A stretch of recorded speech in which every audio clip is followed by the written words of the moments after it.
Good morning, बच्चों. Today we are going to start our very important chapter coordination compound. 12th class का chapter है ये और JEE mains और advance में भी काफ़ी इम्पोर्टेंट रोल प्ले करता है. अभी तक कोई ऐसा एग्ज़ाम नहीं हुआ है जिसमें इस चैप्टर से क्वेश्चन नहीं आया हो. इवन जेई एडवांस में तो 3-3 क्वेश्चन भी आए हुए हैं. तो काफ़ी इम्पोर्टेंट चैप्टर है. चलो स्टार्ट करते हैं कोऑर्डिनेशन कंपाउंड. सबसे पहले इसका फ्लो चार्ट बनाते हैं क्लासिफिकेशन चैप्टर का कि इस चैप्टर के मेन पार्ट्स क्या क्या हैं. तो बच्चों इसके 3 मेन पार्ट हमने किए हैं कोऑर्डिनेशन कंपाउंड के. Important terms and definitions. Her chapter को पढ़ने से पहले कुछ ना कुछ ऐसी टर्म्स आती है जो उस चैप्टर में डिटेल से होने वाली है. तो पहले उन टर्म्स को हमें बढ़िया से सीखना पड़ता है, तब जाके हमें चैप्टर में एंट्री मिलती है और फिर हम अदर कॉन्सेप्ट्स को सीख पाते हैं. दूसरा पार्ट है बॉन्डिंग और तीसरा है आइसोमेरिज्म. अगर एक जनरल बात करें तो लगभग 50% पोर्शन बॉन्डिंग कवर करता है, 25% important terms and definitions including IUPAC naming और last one isomerism. Correct. Important terms में से complex itself, what is complex, what is coordination compound. Next term होती है ligand, denticity, chelation, coordination number, oxidation number, IUPAC naming. ये तो first part में हो गए. बॉन्डिंग की अगर बात करें तो Werner coordination theory, effective atomic number rule, VBT and hybridisation. ये वही हैं जो अपनों ने 11th में केमिकल बॉन्डिंग में पढ़े हैं. तो केमिकल बॉन्डिंग का भी थोड़ा सा बढ़िया आइडिया होना चाहिए. एमओटी मॉलिकुलर ऑर्बिटल थ्योरी होती है लेकिन वो अभी हमारे सिलेबस में नहीं है. आइसोमेरिज्म में जो ऑर्गेनिक केमिस्ट्री में पढ़ते हैं वही है, बट उसका एप्लीकेशन यहाँ पे है एक तरीके से कि कॉम्प्लेक्स है, इस पे कैसे अपन इसको पढ़ेंगे. Structural isomerism, stereo isomerism. Stereo के 2 पार्ट हैं, जीआई एंड ओआई. ठीक है. तो चलो बच्चों अपन स्टार्ट करते हैं इंपॉर्टेंट टर्म्स एंड डेफिनेशन से. चलो. तो इंपॉर्टेंट टर्म्स एंड डेफिनेशंस में सबसे पहला जो है वो है कॉम्प्लेक्स कंपाउंड. कॉम्प्लेक्स कंपाउंड क्या होते हैं. तो पहले कॉम्प्लेक्स को तो छोड़ो, कंपाउंड की बात करो कि कंपाउंड क्या होता है. सब अच्छी तरह से जानते हैं कि एक से ज्यादा टाइप के एलिमेंट्स का स्पेसिफिक कॉम्बिनेशन. क्या. एक से ज्यादा टाइप के एलिमेंट्स का स्पेसिफिक कॉम्बिनेशन से क्या बनते हैं, कंपाउंड्स बनते हैं. अब उन्हीं कंपाउंड्स में एक स्पेशल केस है जिसको हम बोलते हैं कॉम्प्लेक्स कंपाउंड. तो जैसे मैं बात करूं कि पोटेशियम है, आयरन है, कार्बन, नाइट्रोजन, ये साइनाइड बना हुआ है, ये आयरन, ये इनका एक स्पेसिफिक कॉम्बिनेशन. जिस तरह से देखो यहाँ पे K4FeCN6. तो कुछ कंपाउंड ऐसे होते हैं बेटा जिनमें सेंटर में मेटल एटम होगा या कोई भी सिंगल एटम और उसके चारों तरफ डिफरेंट ग्रुप्स अटैच्ड होते हैं. क्या हुआ, एक एटम और उसके चारों तरफ डिफरेंट ग्रुप्स कोऑर्डिनेट बॉन्ड के थ्रू अटैच्ड होते हैं. जानते हो ना कि स्पीसीज, केमिकल स्पीसीज के बीच में जो अट्रैक्शन होता है उसके कई नेम होते हैं. Ionic bond, coordinate bond, covalent bond, ये नाम आप लोग सुन चुके हो. Metallic bond. तो अपन क्या बोल रहे हैं, सर्टेन मेटल एटम या फिर सिंपली एटम बोल दो, वो किसी दूसरे ग्रुप्स के साथ कोऑर्डिनेट बॉन्ड के थ्रू कनेक्टेड होता है. तो इस तरह के कंपाउंड्स को हम क्या बोलते हैं, कॉम्प्लेक्स कंपाउंड और कोऑर्डिनेशन कंपाउंड. जैसे एग्जांपल देखो यहाँ पे K4FeCN6 में आयरन के चारों तरफ कितने ग्रुप जुड़े हुए हैं, 6 साइनाइड ग्रुप जुड़े हुए हैं थ्रू द कोऑर्डिनेट बॉन्ड. ये देखिए यहाँ पे ये 6 साइनाइड ग्रुप्स कोऑर्डिनेट बॉन्ड के थ्रू एक आयरन एटम से जुड़े हुए हैं. तो ये नॉर्मल कंपाउंड नहीं है, जस्ट लाइक वाटर. ये तो हम पहले ही पढ़ चुके थे कि एक हाइड्रोजन ऑक्सीजन में इस तरह से बॉन्डिंग हो जाती है. ये भी बॉन्डिंग है लेकिन ये उससे थोड़ा अलग हो गया. तो एक स्पेशल टाइप के कंपाउंड्स यहाँ पे बनते हैं. तो ये जो बात हम बोल रहे थे इसको स्क्वायर ब्रैकेट से डिनोट करते हैं और इसके बाहर नॉर्मल आयंस होते हैं. तो देखो देखो यहाँ पे बेटा, बाहर वाले को बोल रहे हैं अपन आयोनाइजेशन स्फीयर या फिर फ्री आयन बोल सकते हैं. अंदर जो पूरा ये दोनों सेंटर वाला एटम और उसके ग्रुप्स को एक साथ मिला के अपन क्या बोलते हैं, कोऑर्डिनेशन स्फीयर या फिर सिंपली कॉम्प्लेक्स पार्ट. ये नेसेसरीली प्रेजेंट होगा तभी हम इसको कॉम्प्लेक्स बोलेंगे. जब कॉम्प्लेक्स पार्ट ही नहीं है तो कहेगा कॉम्प्लेक्स है. इसके 2 पार्ट हो गए, सेंट्रल एटम और लीगेंड. अब तुमसे कोई पूछे लिगेंड क्या होता है, तो सर्टेन ग्रुप्स होते हैं जो लोन पेयर शेयर करके कौन सा बॉन्ड बनाते हैं, कोऑर्डिनेट बॉन्ड बनाते हैं, किसके साथ, सेंट्रल एटम के साथ। चलो तो ये टर्म्स आगे बेटा पे, what is ionisation sphere, what is central atom, what is ligand, what is coordination sphere, ये आइडिया जो है वो हमें मेनली इसी एक पिक्चर से ही मिल गया है। अच्छा, जब इसको आयोनाइज करेंगे तो बेटा इसमें 4 तो कैटाइन होगा, और ये पूरा एक, ये कंप्लीट एक एनायन होगा, जस्ट लाइक सल्फेट। जैसे सल्फेट में सल्फर और ऑक्सीजन अलग अलग नहीं होता, एक साथ रहते हैं, ऐसे ही बेटा FeCN6 एक साथ रहेंगे, अपनी आइडेंटिटी को मेंटेन रखते हैं। तो कैटाइन कितने इसमें 4, एनाइन कितना 1, इसलिए ये टर्मिनोलॉजी यूज करते हैं 4:1 कॉम्प्लेक्स। कैटाइन एनाइन का रेशियो है सिंपली। ठीक है, चलो। Note, complex part of the compound retain its identity in the aqueous solution. Means K4FeCN6 को वाटर में डालोगे तो K अलग हो जाएगा, और इसका जो स्क्वायर ब्रैकेट हमने लगा रखा है वो पूरा पार्ट एक साथ रहेगा। अपनी आइडेंटिटी मेंटेन करने का मतलब वो अपने आप को बनाए रखेगा, फर्दर स्प्लिट नहीं होगा। जैसे देखो, इसको वाटर में ऐड किया हमने, तो हो सकता है कि आयरन साइनाइड अलग अलग हो जाए, भाई हमारे लिखने में क्या जाता है, हम तो कुछ भी लिख सकते हैं, लेकिन रियल में वहाँ क्या होता है, ये सब चीजें एक्सपेरिमेंट से पता की जा सकती है। और उसके बाद ये पता चला है कि ये K+ एक सेपरेट आयन है, और दूसरा ये कॉम्प्लेक्स आयन एक सेपरेट है। इट मीन्स K4FeCN6 को वाटर में डिसॉल्व करने के बाद जो सॉल्यूशन बनेगा, वो सॉल्यूशन Iron+2 का टेस्ट नहीं देगा। मतलब Iron+2 आयन इसमें प्रेजेंट है या नहीं है, नहीं है। साइनाइड आयन इसमें प्रेजेंट है या नहीं है, नहीं है। ये अकेला खुद एक आयन है, तो कॉम्प्लेक्स आयन का वो टेस्ट देगा, आयरन और साइनाइड का टेस्ट वो नहीं देगा।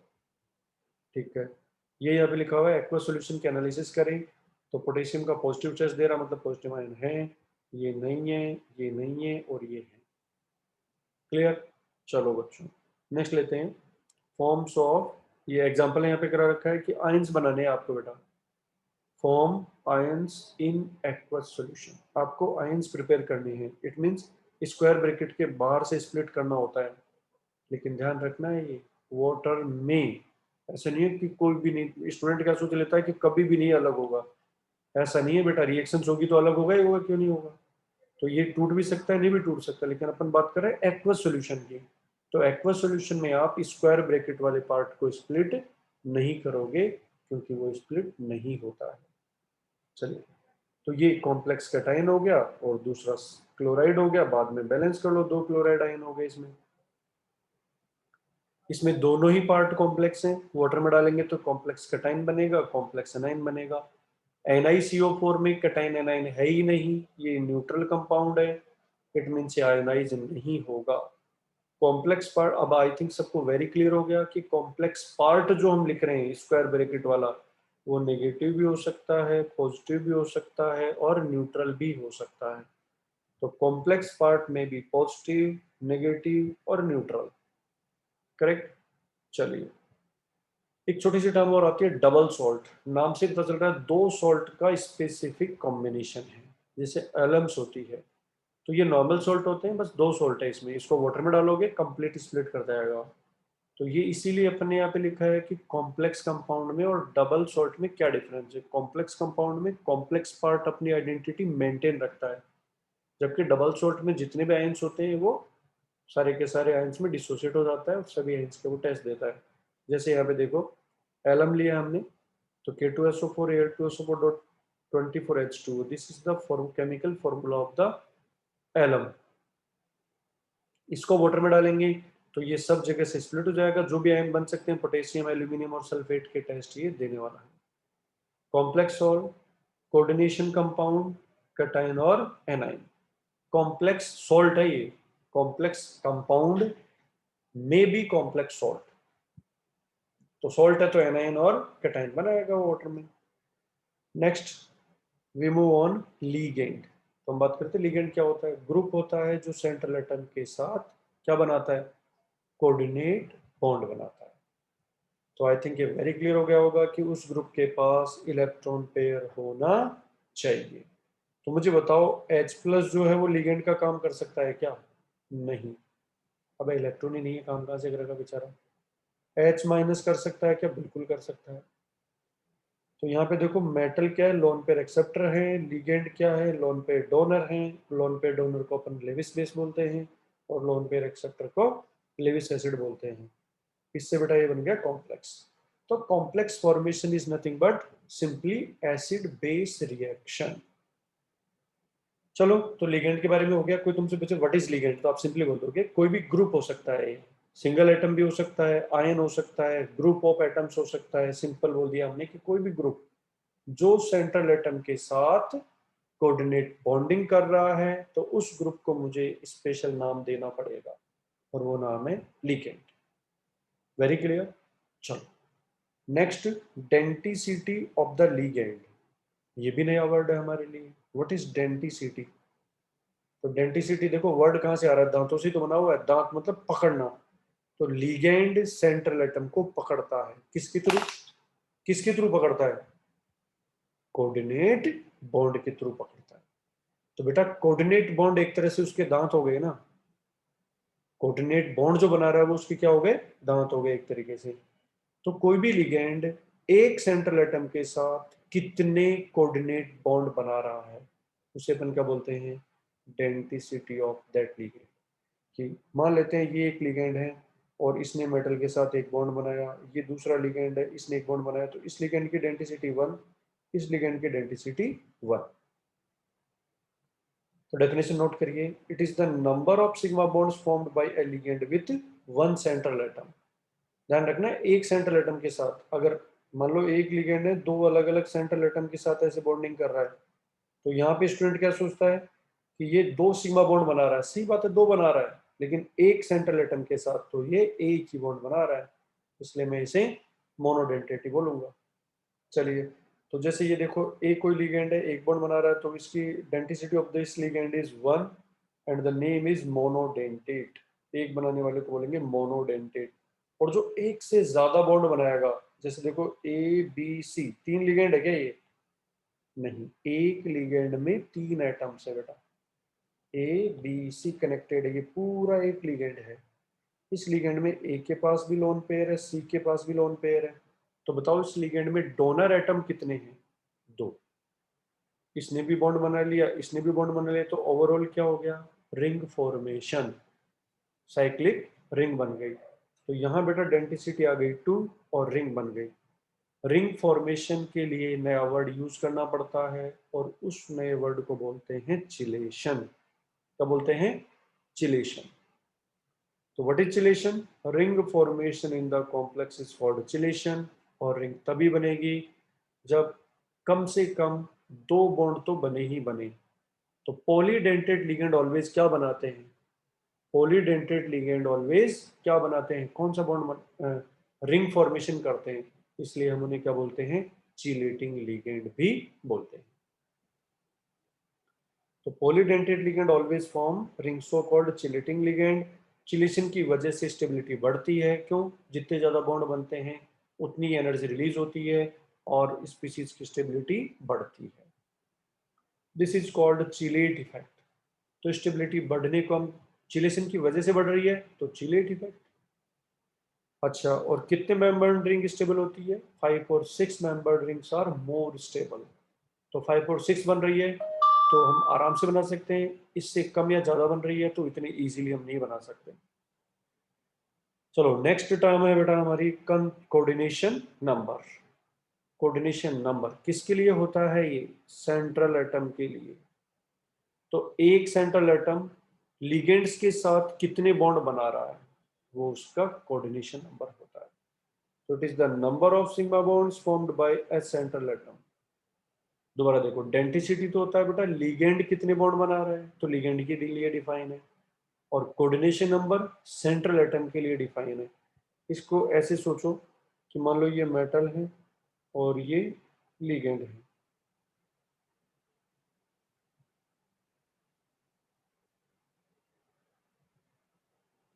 अब तुमसे कोई पूछे what is the denticity of this ligand?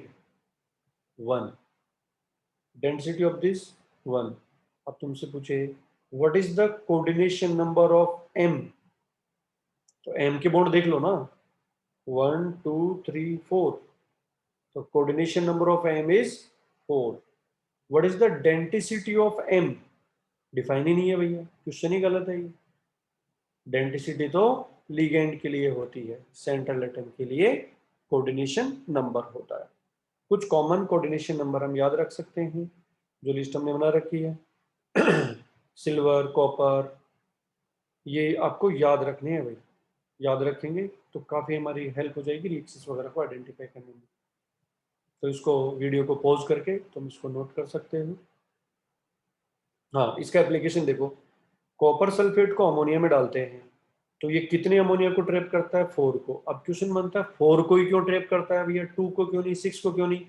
तो ये तो कॉपर की खुद की क्वालिटी है, और ये बॉन्डिंग में एक्सप्लेन करेंगे कि उसकी खुद की क्वालिटी क्या है। तो हर एलिमेंट की अपनी खुद की क्वालिटी होती है, वो उस हिसाब से ही बॉन्डिंग करता है। या फिर हमने बोल दिया कॉमन कोऑर्डिनेशन नंबर से आप सोच सकते हो कि कॉपर प्लस 2 का कॉमन कोऑर्डिनेशन नंबर 4 है, इसका मतलब वो 4 बॉन्ड नॉर्मली बनाता है लिगेंड्स के साथ। अब एक अमोनिया एक बॉन्ड बनाता है, तो कितने अमोनिया को ट्रैप करेगा बेटा? ये 4 को, और ये तो फ्री आयन है। सिमिलरली सिल्वर का कोऑर्डिनेशन नंबर 2 आता है, तो ये 2 अमोनिया को ऐसे चिपकाएगा एक साथ। तो ये लिखने का एक तरीका हो गया।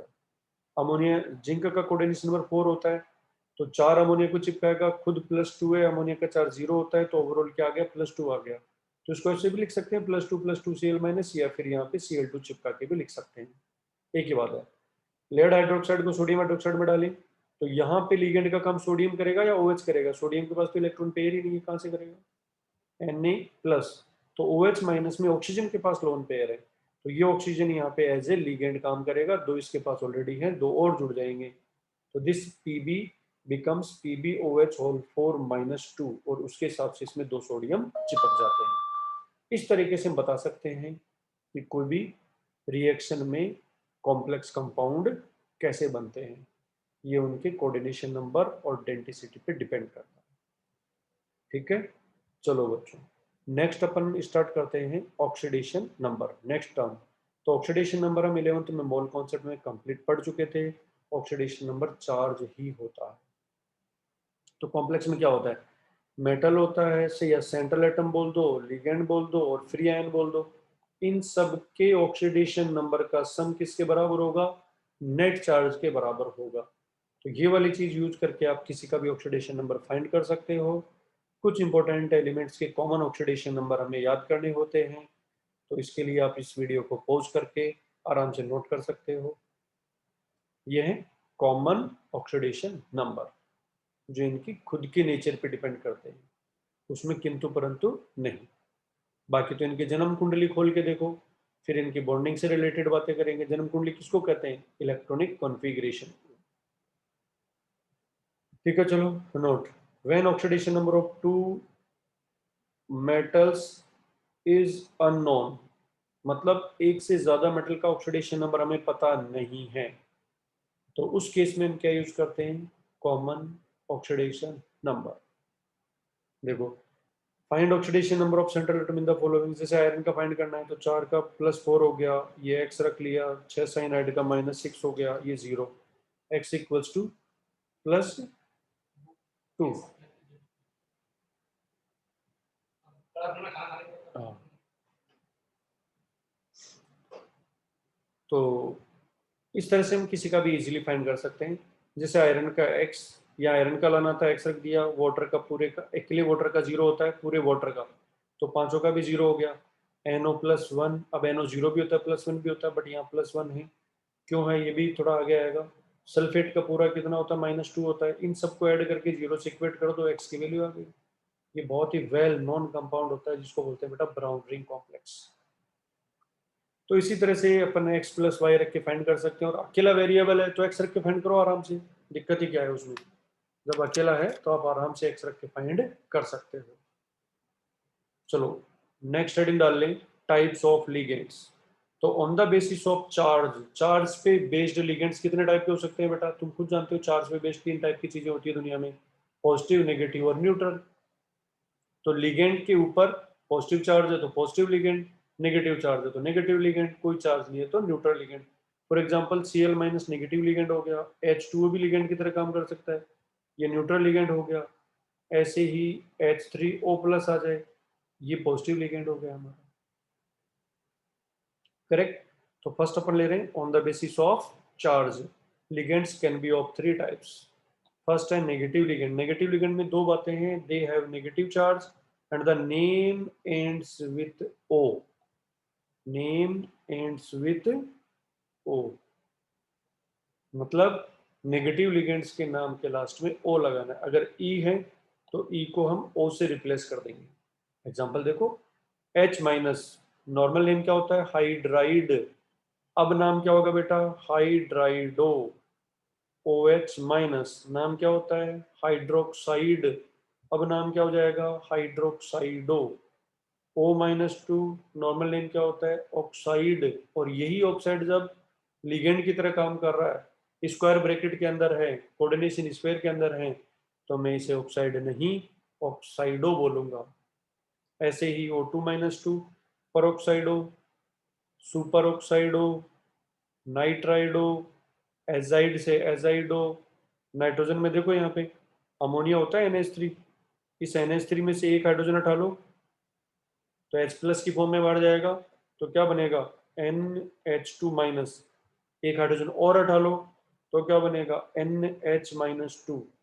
तो वहीं से ही दोनों लिगेंड जनरेट हुए हैं बेटा। तो NH2 माइनस होता है एमिडो और NH माइनस टू होता है इमिडो।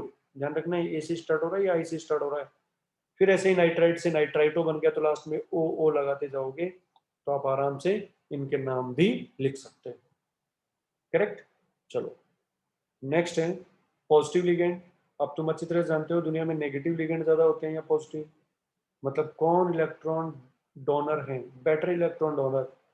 पॉजिटिव तो वैसे ही इलेक्ट्रॉन खींचता है, वैसे खुद ही भिखारी है इलेक्ट्रॉन वाइज, तो नेगेटिव लिगेंड ज्यादा होते हैं, पॉजिटिव लिमिटेड है। पॉजिटिव चार्ज होता है, most of the positive species के लास्ट में क्या आता है, ईएम। जैसे sodium, potassium, rubidium, ammonium, hydronium, तो लास्ट में ईएम आता है। तो वही लॉजिक यहाँ पे लगा रहे हैं कि इनके नेम के लास्ट में भी हमें ईएम यूज करना है। जैसे NO2 प्लस नाइट्रो होता है nitronium, NO plus nitrosonium, N2H5 plus hydrazinium, hydrogen से बना है बेटा हाइड्रीजीनियम। न्यूट्रल लिगेंड्स कोई चार्ज नहीं होता है, name remains as it is. इसका क्या मतलब है, नेम मॉडिफाइड नहीं होता है एक्सेप्ट फ्यू लिगेंड्स, कुछ लिगेंड्स में मॉडिफिकेशन होता है, तो जिनमें होता है उनको ध्यान रख लो, बाकियों में ऑटोमेटिक आता जाएगा। तो देखो वैसे वाटर इसका नाम होता है लेकिन यूज करते हैं एक्वा या फिर एक्वो। ये अमोनिया नाम होता है लेकिन इसका मॉडिफाइड नेम क्या है, एमीन। AMMINE, ये स्पेलिंग ध्यान रखनी है क्योंकि ये अल्फाबेटिक ऑर्डर डिसाइड करने में काम आती है। तो ये मॉडिफाइड नेम हो गए दोनों, बाकी तो एज इट इज है। Carbonyl, nitrosyl, dioxygen, dinitrogen, triphenyl phosphine, PPH3, ये इसका फॉर्मूला यहाँ पे दे रखा है। अच्छा बताओ बेंजीन भी लिगेंड का काम कर सकता है क्या। अभी स्टूडेंट सोचता है बेंजीन में तो लोन पेयर ही नहीं, लेकिन तुम लोगों ने देखा होगा बेटा जब अपन रेजोनेंस करते हैं स्पीसीज में तो नेगेटिव चार्ज पाई बॉन्ड बन जाता है और पाई बॉन्ड को तुम नेगेटिव चार्ज बना देते हो, लोन पेयर बना देते हो। तो बेंजीन में जो पाई इलेक्ट्रॉन है वो pi electron as a lone pair वो यूटिलाइज कर लेता है। तो ऐसे कंपाउंड भी नॉन है जिनमें बेंजीन एज ए लिगेंड काम करता है। तो ये तो स्पेशल लिगेंड हो गया बेटा, ये नॉर्मल लिगेंड नहीं है। नॉर्मल में खुद का लोन पेयर होता है, डोनेट करता है, बॉन्ड बनाता है। इसमें पाई बॉन्ड को as a lone pair use करता है, इसलिए इनको बोलते हैं pi electron density donor ligand, special ligand है। That's why we use special symbol eta to the power x, special symbol. तो इसका नाम नॉर्मल बेंजीन होता है, अब नाम हो गया eta 6 benzene, eta to the power 2 ethylene. तो NX में X वो आ गया बेटा, ये X जो होता है वो कार्बन है जिनके बीच में पाई बॉन्ड डिलोकलाइज होता है, सारे कार्बन एटम नहीं है। जैसे आ गया इस तरह से, तो स्पीसीज में 3 कार्बन है लेकिन पाई इलेक्ट्रॉन्स 2 के बीच में डिलोकलाइज हो रहा है, तो x की वैल्यू 2 आएगी इस केस में। आई थिंक वेरी क्लियर हो गया ये मामला। ये नाम सारे ढंग से लिख लेने हैं और 2-4 बार को रिवाइज कर लेना है तो हमारा काम हो जाएगा। दूसरा इंपॉर्टेंट क्लासिफिकेशन आता है on the basis of denticity. Monodentate नाम से पता चल रहा है सिंगल बॉन्ड बनाने वाले। अब बेटा यहां से एग्जाम में क्वेश्चन पूछा जाता है, आइडेंटिफाई मोनोडेंटेट लिगेंड। अब बहुत सारे लिगेंड होते हैं दुनिया में, इस स्टूडेंट को कैसे पता चलेगा ये मोनोडेंटेट है कि बाइडेंटेट है कि ट्राइडेंटेट है? तो तुम यहाँ ध्यान दो, देखें H2O में 2 लोन पेयर होते हैं, अमोनिया में 1 लोन पेयर होता है। तो बताओ वाटर की डेंसिटी कितनी होती है और इसकी कितनी होती है? तो स्टूडेंट कई बार सोचता है कि वाटर की 2 होनी चाहिए और अमोनिया की 1। बेटा density number of lone pair नहीं है। अबे लोन पेयर तो कितने भी हो सकते हैं, लेकिन बॉन्डिंग में कितने यूज कर रहा है, मतलब नंबर ऑफ सिग्मा बॉन्ड्स। जैसे मान लो ये मेटल है और ये क्लोराइड आयन है। क्लोराइड आयन के पास तुम अच्छी तरह जानते हो 4 लोन पेयर होते हैं। तो ऐसे थोड़ी है कि चारों लोन पेयर एक साथ आ गए चलो और मिलके बात कर लेते हैं, सारे इलेक्ट्रॉन यहाँ आ गए चलो बॉन्ड बना लेते हैं। बेटा बॉन्डिंग में पढ़ चुके हो कि ये ऑर्बिटल्स में होते हैं और ये ऑर्बिटल डायरेक्शनल होते हैं।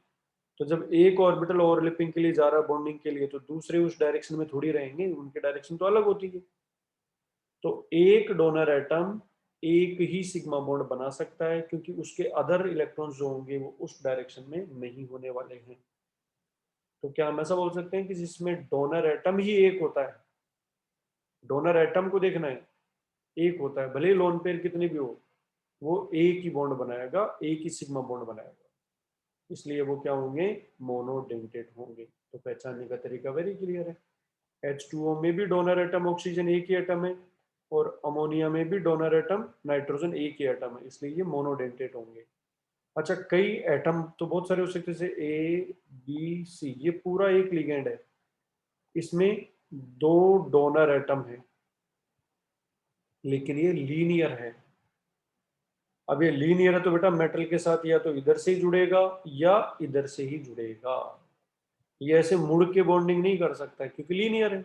हाँ, अगर ये बेंट हो सकता है कि A B C, तब फिर ये एक के साथ ही बॉन्डिंग कर सकते हैं। तो लीनियर मोनोडेंटेट होगा और सिंगल डोनर एटम वाले मोनोडेंटेट होंगे। ये आइडेंटिफाई करने का बेस्ट तरीका है। चलो तो नोट करो। Note, ligand saving only one donor atom and linear, या तो वन डोनर एटम वाले हो या फिर वो लीनियर हो, can act as monodentate ligand. Example देखिए, क्लोराइड, साइनाइड, O2। अब साइनाइड में 2 डोनर एटम है, कार्बन भी है नाइट्रोजन भी। स्ट्रक्चर बनाओगे तो ये पढ़े होंगे तुम लोगों ने बेटा कि ये स्ट्रक्चर होती है इनकी। तो नाइट्रोजन के पास भी लोन पेयर है, कार्बन के पास भी लोन पेयर है, बट ये लीनियर है। वाटर नॉन लीनियर है लेकिन डोनर एटम ही एक है, मोनोडेंटेट होगा। मोनोडेंटेट एजाइड, एजाइड की स्ट्रक्चर हमने बॉन्डिंग में पढ़ी थी बेटा, N double bond N double bond N. इसमें 2 डोनर एटम है बट ये लीनियर है, that's why it behave as monodentate ligand. I think monodentate को पहचानने के लिए इतनी चीज मोर देन सफिशिएंट है। 2 सिंपल सी बातें हैं, डोनर एटम काउंट करो और उसकी अगर डोनर एटम एक से ज्यादा आ रहे हैं तो शेप या ज्योमेट्री देखनी पड़ेगी। Next we move on bidentate ligand. One ligand form 2 sigma bond with one central atom. एक central atom के साथ जो ligand है वो एक 2 sigma bond बनाता है, उसको बोलते हैं बेटा bidentate ligand। ठीक है, नेक्स्ट क्लास में हम इसे कंटिन्यू करेंगे। यहाँ तक बढ़िया से सोच समझ के नोट्स बनाने हैं सबको और बार बार उनको रिवाइज करना है। करेक्ट? Okay, good bye.